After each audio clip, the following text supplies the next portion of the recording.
J'avais des folies où j'avais l'impression que mon appartement était en train d'être envahi par les flammes, qu'il allait être incendié, qu'il fallait vite que je sorte, qu'il y avait le démon à l'intérieur, que la plante, elle était démoniaque, qu'il fallait l'acheter. Ça n'avait aucun sens. Je m'appelle Nina, je suis journaliste, j'ai 28 ans et je suis bipolaire. Voilà, je sais qu'on me préfère dire souvent je suis atteinte de bipolarité, je suis malade ou j'ai un trouble. Moi, je préfère dire bipolarité parce que c'est cash, en fait. Je suis un peu comme ça parce que je trouve que c'est important de rentrer dans le vif du sujet et de parler de la maladie librement sans tabou. Je suis persuadée d'avoir été bipolaire depuis mon adolescence. Je devais avoir peut-être 13 ans où je commençais vraiment à me poser plein de questions, à me dire mais pourquoi est-ce que je suis comme ci, comme ça, pourquoi je réfléchis trop, pourquoi j'ai tendance à me sentir mal alors que tout se passe bien dans ma vie. Finalement, j'ai l'amour de ma famille, j'ai les proches, j'ai un équilibre familial, j'ai de l'amour sous toutes ses formes, j'ai jamais manqué de rien. Je me suis pas rendu compte que j'étais bipolaire, mais je savais qu'il y avait quelque chose. Je savais que c'était pas normal d'avoir des variations d'humeur, d'avoir des hauts, des bas, de se sentir mal, de sentir qu'il manque quelque chose. C'était une espèce de trou noir que j'avais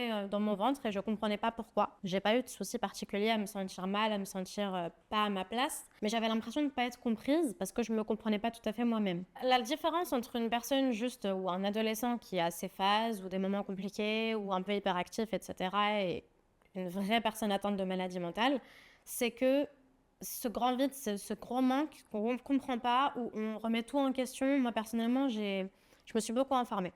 Je m'informais sur toutes les addictions, sur tous les extrêmes, sur toutes les maladies, sur maladie mentale en tout cas, la santé mentale, l'anorexie. Je m'intéressais vraiment à des choses assez sombres, alors que j'avais peut-être 12-13 ans. J'allais au bout de mes limites. Je m'amusais par exemple à aller sur des sites de rencontres quand j'étais adolescente, préadolescente, pour chercher le danger. Je savais très bien que c'était pas juste, que c'était pas normal. Enfin, j'avais rien à foutre sur ces sites-là, pardon, j'avais rien à faire là-dessus. Et j'avais vraiment ce besoin de déjà peut-être trouver des interlocuteurs qui ne me connaissaient pas, qui ne me voyaient pas spécialement, avec qui je pouvais parler de tout. On n'avait pas des grosses discussions de débats incroyables, philosophiques, de Freud, etc. Mais techniquement, c'était quand même une personne extérieure à qui je pouvais partager un bout tout en étant dans la séduction. J'expérimentais aussi ma féminité, voilà, quelle fille je suis, quelle femme je vais devenir. Et on sait très bien que sur des sites de rencontres, on ne rencontre pas forcément que des personnes bienveillantes. Il y en a beaucoup qui savaient mon âge. Je disais que j'avais 13 ans à un bout d'un moment. Je ne le cachais pas toujours. Ça ne dérangeait pas. Au contraire, je pense. Je me suis mise toute seule en danger. Personne ne m'a forcée.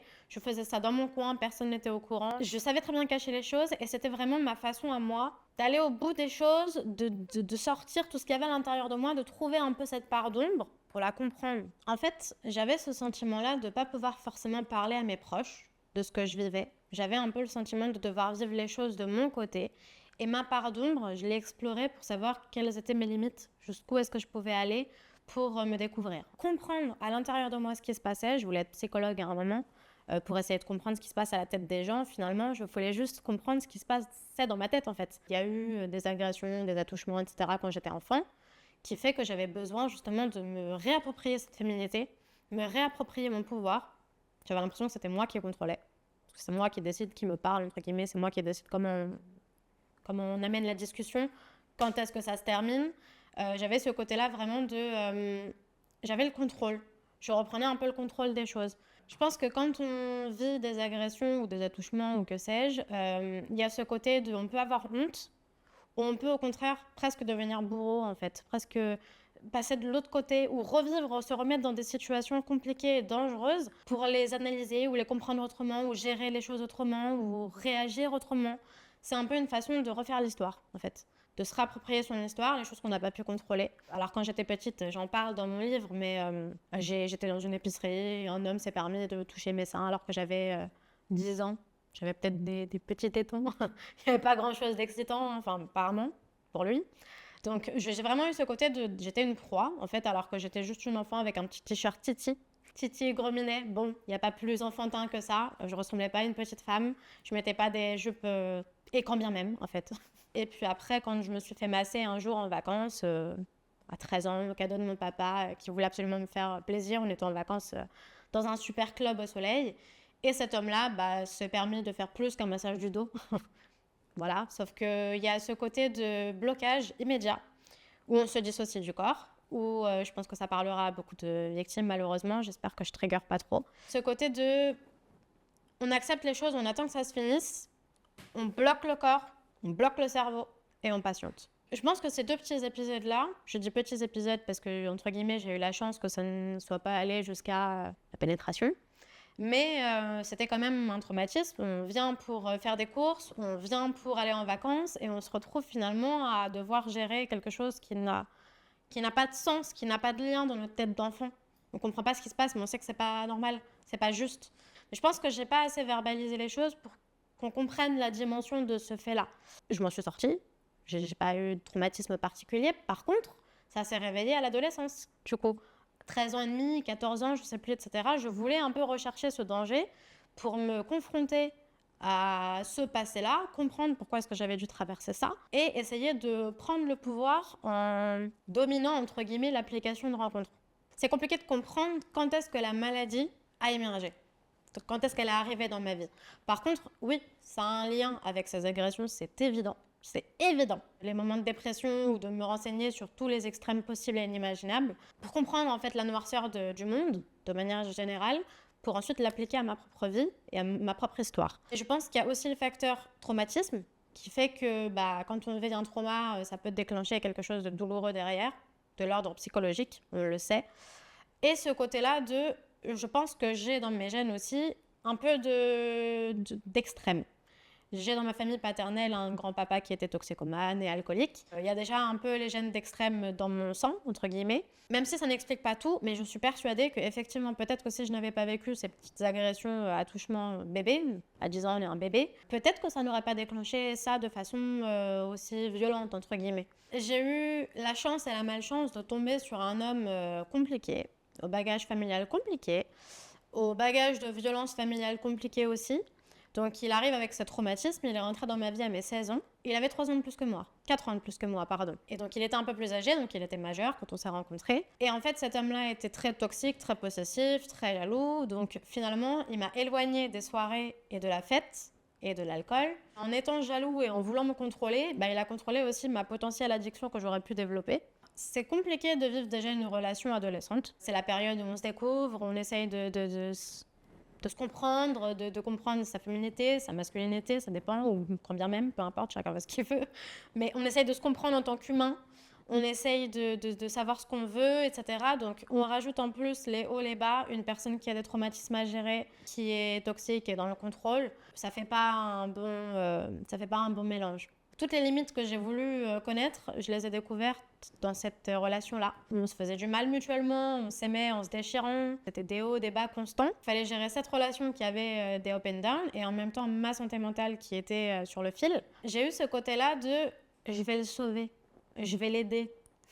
Il va pas bien, il a vécu des violences, il est détruit dans sa tête, il a des crises d'angoisse, il est dépressif chronique.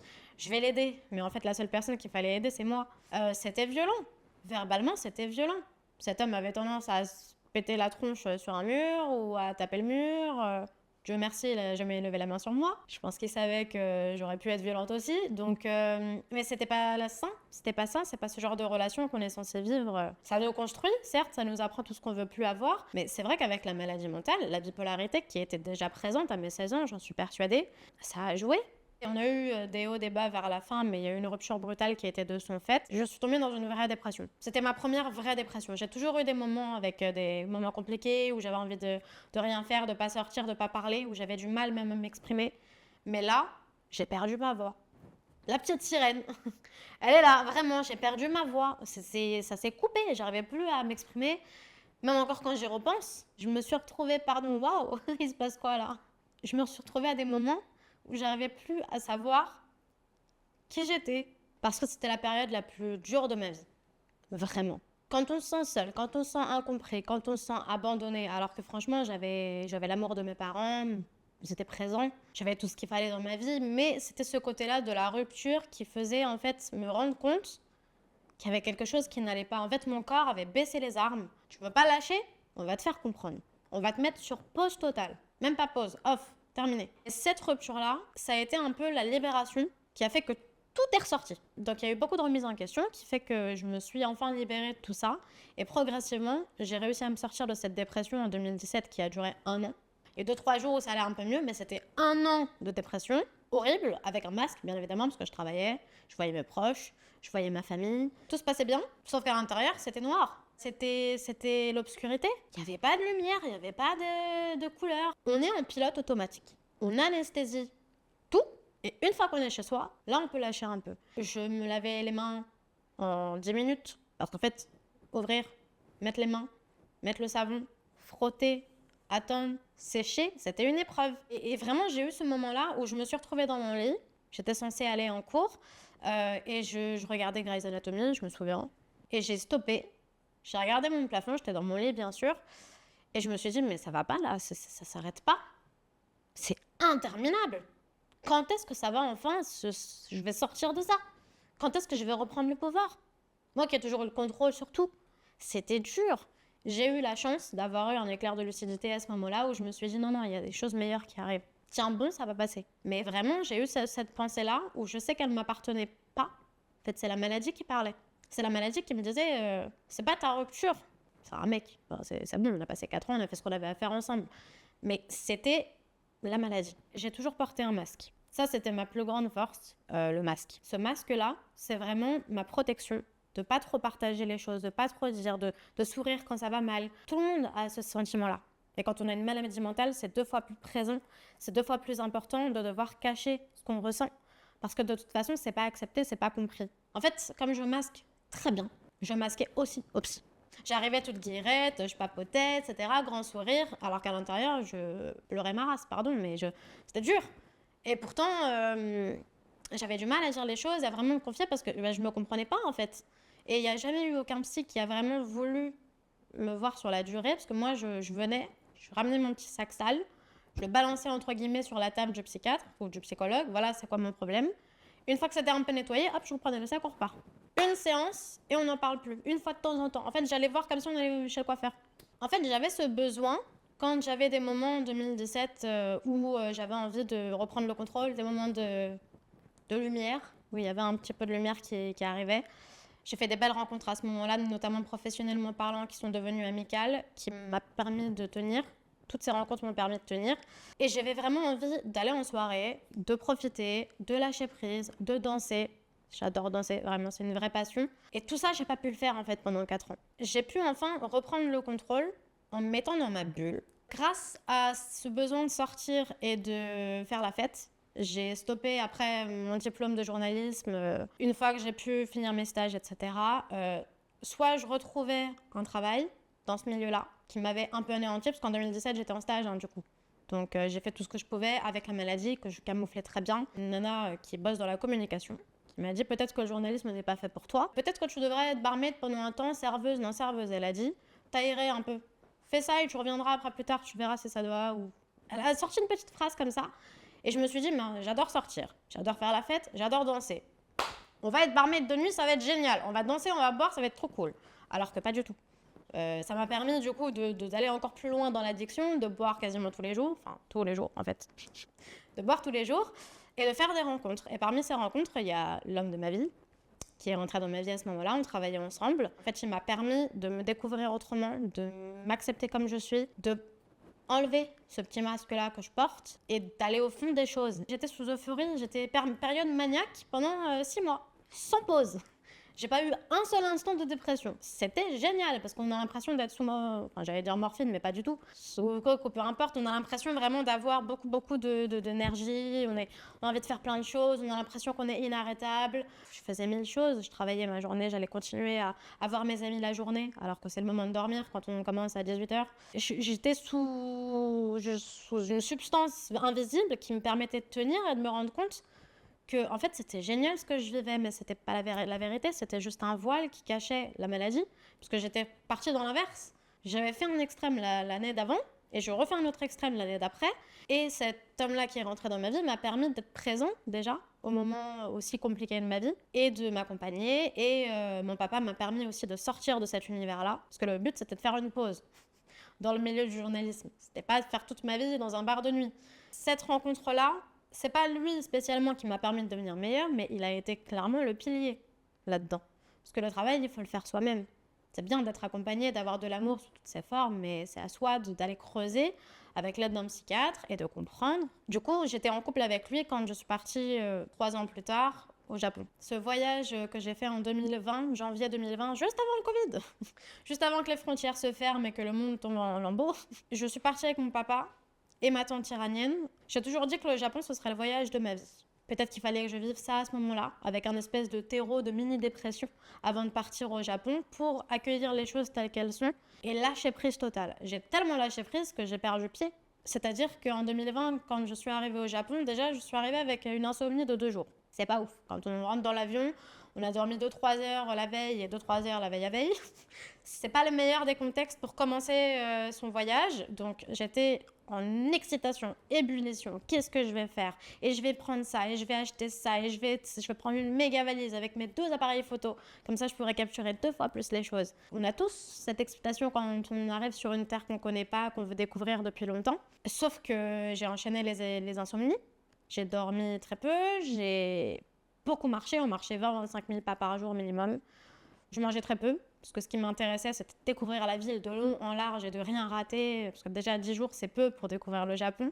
Je me suis retrouvée en fait à me refermer dans ma bulle petit à petit, parce que mon père et ma tante parlent en iranien. Je ne parle pas iranien. Donc en fait, je me suis mise dans une bulle volontairement, pour me protéger, parce qu'on peut parler un peu français avec ma tante, elle baragouine quelques mots, elle s'en sort un petit peu. On peut pas avoir des longues discussions toute la journée. Et en fait, elle était tellement contente de revoir son frère qu'elle voit peu, qu'ils ont beaucoup été entre eux. Donc pendant mes balades, je prenais mes photos, etc. Et en fait, ça m'a fait me renfermer dans ma bulle, de me déconnecter d'eux, mais aussi du monde. Petit à petit, je découvrais aussi la spiritualité japonaise. Tout s'est mélangé, je dormais très peu, donc il y a eu des hallucinations qui ont commencé à rentrer en jeu. J'avais l'impression vraiment que presque mon grand-père prenait le contrôle de mon appareil photo, mon défunt grand-père, parce qu'il y avait une certaine façon de prendre une photo, donc là c'était lui qui avait pris cette photo. En fait, je faisais une bouffée délirante aiguë, c'est pas juste la bipolarité. La bipolarité ne fait pas ça, on a des hauts, on a des bas, plus ou moins violents, mais on n'a pas d'hallucination. Ça, c'est vraiment les insomnies. Tout le monde, toutes les personnes qui font des insomnies sur 10 jours, il y a un moment où le cerveau, il pète les plombs. Et là, pour le coup, on rajoute la bipolarité et la bouffée délirante aiguë, qui fait qu'on perd le contrôle. Je répétais les mêmes choses, je parlais vite, j'étais en boucle, je dormais pas, je prenais 1000 photos à la journée. J'avais l'impression d'être connectée à tout, de voir le positif, de voir le négatif, le bien, le mal. Ça s'est mélangé et en fait, comme je pouvais pas en parler, parce que mon père ne comprend pas ces choses-là, et ma tante est iranienne, donc on a un peu la barrière de la langue. J'ai vécu ça de mon côté, ce qui fait que je me suis enfoncée encore plus dans la bouffée délirante aiguë, sans m'en rendre compte. Et mon père qui sentait bien qu'il y avait quelque chose qui n'allait pas, mais il n'est pas psychiatre, donc il savait pas exactement ce qui se passait. Une fois à Paris, j'étais incontrôlable. Je pouvais pas rebosser comme j'avais prévu le lendemain. J'avais des propos incohérents, il y a tous les traumatismes qui sont ressortis. Le lendemain, quand je suis allée dans ma douche, ou je voyais mon chéri, que j'aime et qui est présent et qui est génial pour moi, comme un agresseur, comme mon ancien agresseur, je voyais sa tête en fait. Je le voyais comme mon agresseur. Tout était déformé dans mon cerveau, tout rejaillissait.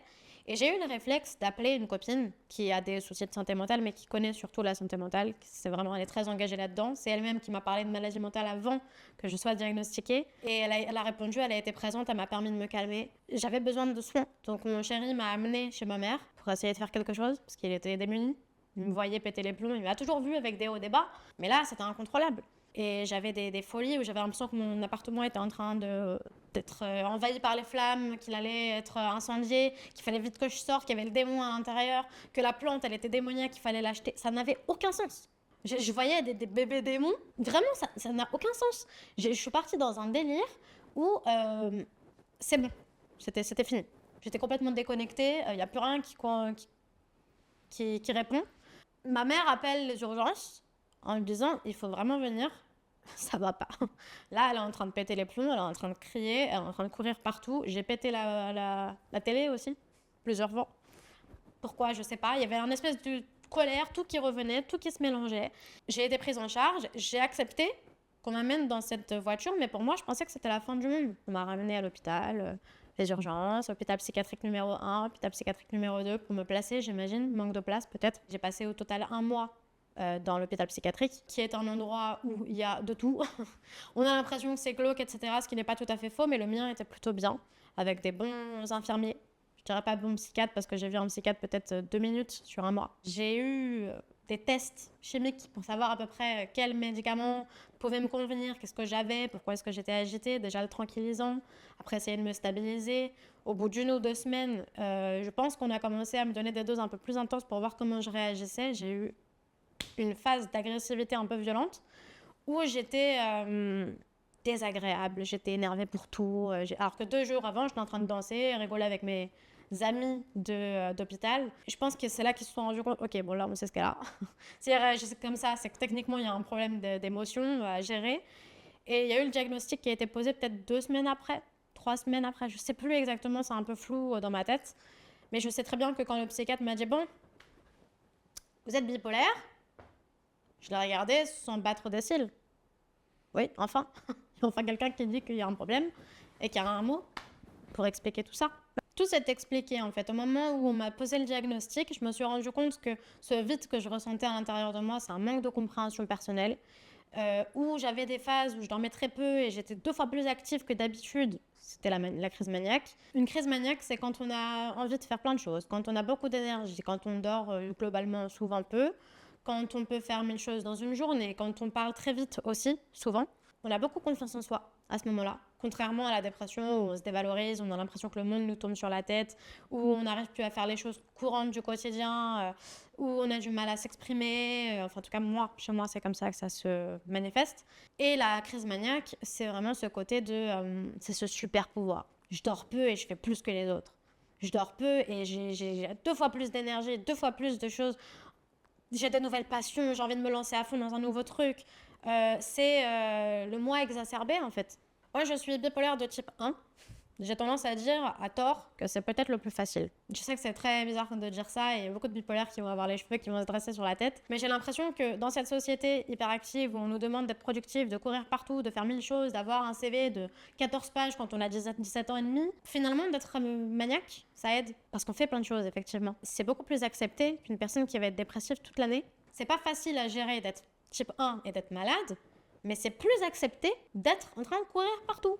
On a tous des hauts et bas. Et ça, je préfère le dire directement, on n'est pas tous malades, on n'a pas tous besoin de soins, on n'a pas tous besoin d'un cachet, voire plus par jour. Pourquoi est-ce que le médicament me permet d'être stabilisé? C'est qu'il y a quelque chose. Une personne normale qui prend le cachet que je prends, elle réagirait pas pareil que moi. La stabilisation quand on est bipolaire, c'est surtout avoir un bon rythme de sommeil, avoir très peu de très haut et de très bas. La stabilisation, c'est contrôler sa tête en fait, plus ou moins, et d'avoir un accompagnement psychologique ou psychiatrique régulier. Petit à petit, j'ai dépassé en fait ces effets secondaires qui sont très compliqués. La prise de poids, évidemment, je faisais une taille 34, j'ai pris un peu de poids aussi sur le moment, surtout pendant l'hospitalisation. Et puis ce côté aussi d'avoir des spasmes. Quand on prend le cachet et que le corps a envie de dormir, en fait le corps s'endort, l'esprit met du temps. Donc du coup, on est, oui, il faut que je me lave les dents quand j'aille me doucher. Et en fait, je suis en PLS, il faut que j'aille au lit. Parce que sur le coup, on se dit, mais je vais être comme ça toute ma vie. C'est pas la vie que je veux. Moi, je voulais juste être tranquille. Je voulais pas qu'on me mette au lit avec des spasmes, que ce soit compliqué à l'élocution. Donc, il y a beaucoup d'effets secondaires à apprivoiser. Mais au bout de quelques mois, en tout cas moi, ça a été quelques mois, il y a des risques. Il y a toujours des risques, même malgré la stabilisation, de péter les plombs, de vriller. Je ne suis pas encore maman. Je voudrais un enfant. Et j'ai un peu peur des insomnies et des hormones. Je sais que je suis stabilisée et que le traitement n'a pas d'incidence sur le fœtus. Il y a eu des preuves, des études qui ont été faites comme quoi ce médicament en particulier, il n'y a pas de risque. Et s'il y a, de toute façon, je serai très accompagnée par mon psy. Il y a ce côté-là on peut toujours faire des rechutes. Mais ça ne veut pas dire qu'il n'y a pas un équilibre possible. Perso, je prends de la quetiapine, 300 mg au lieu de 600 depuis 1 an et demi, on a enlevé la grosse dose. C'est un médicament qui me permet d'équilibrer mes humeurs sans les anesthésier non plus, même s'il y a eu une phase où j'avais eu l'impression, parce que quand on est sous speed sans prendre quoi que ce soit, et qu'on arrive et on dort 10 heures, moi qui ne dormais jamais, en fait pour moi le sommeil était une perte de temps. Il y a tellement de choses à faire dans la vie, tellement de choses à découvrir, qu'est-ce que je vais m'emmerder à dormir 10 heures, pardon, mais c'était ça. Alors que quand j'ai eu ce cachet, j'ai pas eu le choix en fait. J'ai quitté Paris, j'ai quitté le stress, j'ai quitté les bouchons, j'ai quitté ma voiture que j'utilisais jamais parce qu'on peut pas circuler, le métro et le problème de machin. Hop, j'ai coupé court, je me suis dit on peut pas guérir dans un environnement qui nous a rendu malades, je sais plus quel est le rappeur qui a dit ça, c'est la vérité. Je suis partie avec mon télétravail négocié à Lyon, où je connaissais personne, mon appartement, ma verdure, des arbres en face de chez moi, que je n'avais pas. J'avais des barreaux au rez-de-chaussée avec une place et des Vélib. J'ai une vie plus simple. J'ai rencontré des personnes plus alignées avec moi-même. Si j'avais l'occasion de me revoir à mes 13 ans actuellement et de refaire les choses, ou en tout cas de lui donner un conseil un peu important, ce serait peut-être, tu n'as pas forcément besoin de te mettre en danger en rencontrant des personnes qui ne sont pas en adéquation ni avec ton âge, ni avec qui tu es, ni avec ce que tu veux faire. Ce voyage-là au Japon a été bénéfique parce que sans ce voyage, peut-être qu'à 50 ans, je serais encore là à me dire bah oui, j'ai des hauts, des bas, comme tout le monde, c'est la personnalité. Je lui dirais, t'es pas folle, c'est pas juste ta tête. Ce que tu vis, c'est compliqué. Pardon. En fait, quand on vit une dépression, c'est tellement compliqué, on a juste besoin d'espoir. Ça, c'est valable aussi pour les gens qui sont dépressifs chroniques. Quand on vit une dépression, on a l'impression que ça s'arrêtera jamais. Je vous jure que ça s'arrêtera. Vraiment.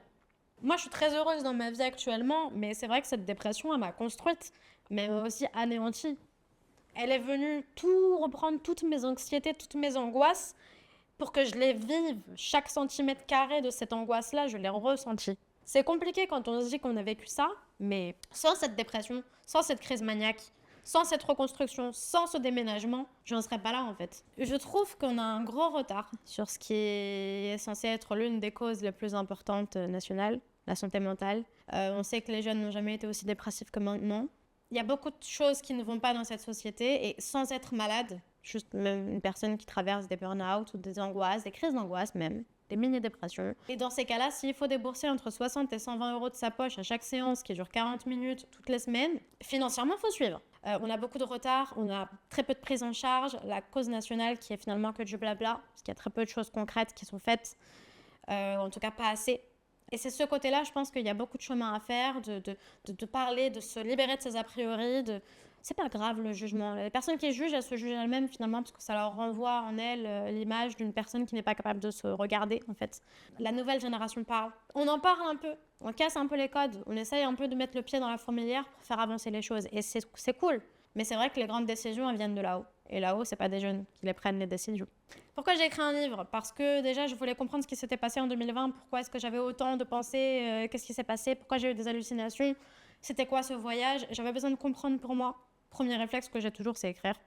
Il y a un moyen justement de faire connaître mon histoire parce qu'elle va peut-être résonner, et j'ai eu la preuve depuis sa sortie que c'est le cas. Ça résonne chez d'autres bipolaires, chez d'autres proches de bipolaires. On se dit, mais en fait, finalement, à l'intérieur, vous avez des similitudes. Les podcasts, sur ma petite page Instagram, bipolarité.renaissance, je le fais aussi à mon niveau.